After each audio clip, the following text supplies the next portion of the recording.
بسم اللہ الرحمن الرحیم۔ چھٹے امام سجدے کی حالت میں ہیں اور سجدے کی حالت میں دعا کر رہے ہیں کہ پروردگار جس نے اس زیارت کے لیے جتنا خرچ کیا اسے اس سے زیادہ لوٹا دے، جس نے اس زیارت پر اذیت ہوئی پروردگار اسے آرام عطا کر، پروردگار جو اپنی جتنی خواہشات لے کر اس زیارت پہ گیا اس کی زیارتوں میں اس کی خواہشات کو پوری کر۔ راوی کہتا ہے کہ امام نے سر سجدے سے ہٹایا تو میں نے کہا مولا یہ کس کی زیارت کا ذکر کر رہے ہیں؟ کہا حسین ابن علی کی زیارت کا ذکر کر رہا ہوں۔ کہا مولا یہ جو آپ نے ثواب بیان کی یہ تو بہت زیادہ ہے، یعنی اتنا زیادہ ہے یہ جو آپ نے دعائیں کی امام کی زیارت کے لیے؟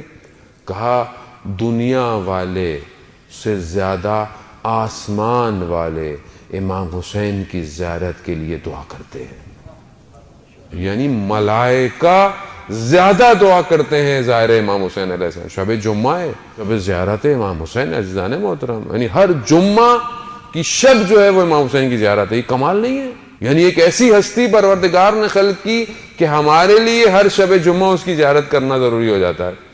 اب آپ بولیں گے میں کیسے زیارت کروں، میں تو کربلا میں نہیں ہوں، میں تو یہاں ہوں۔ آئیے امام کی خدمت میں جب شخص پہنچا، امام نے پوچھا اس سے کہ تم ہمارے جد کی زیارت پہ جاتے ہو؟ کہا مولا سال میں ایک دفعہ۔ کہا مہینوں میں نہیں جاتے؟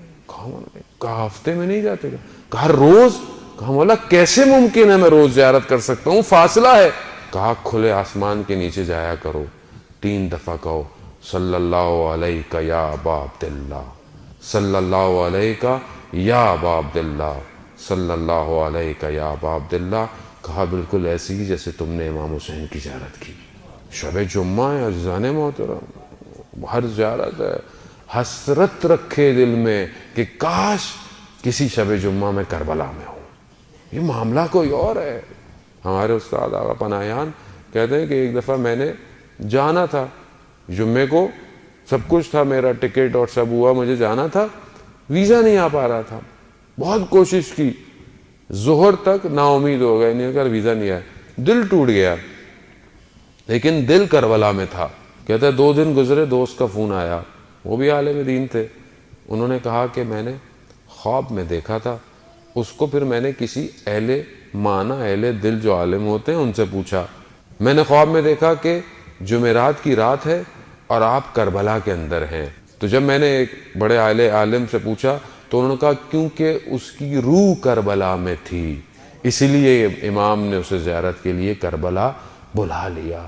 عزیزان محترم حسرت کرنا ضروری ہے کہ کاش ہم 3 شعبان کا جشن کربلا میں کر رہے ہوتے، خوب ضروری ہے یہ اندر سے مانگنا۔ میں کیسے جا سکتا ہوں مولا آغا صاحب، میرے تو یہ ہے وہ، خوب جس کے پاس کروڑوں روپے بھی ہوں جب تک امام نہ بلائیں کوئی بھی نہیں جا سکتا۔ بلاتے وہی ہیں۔ اب آپ بولیں گے وہاں صاحب بہت سارے لوگ تو عجیب عجیب سے جاتے ہیں اور عجیب سے واپس آتے ہیں۔ خوب یہ عجیب سے جانا کرم ان کا ہے، بلانا، عجیب سا واپس آنا یہ میری اپنی تقدیر ہے، یہ میرا اپنا مقدر ہے کہ میں وہاں سے آگے بھی صحیح نہیں ہوا۔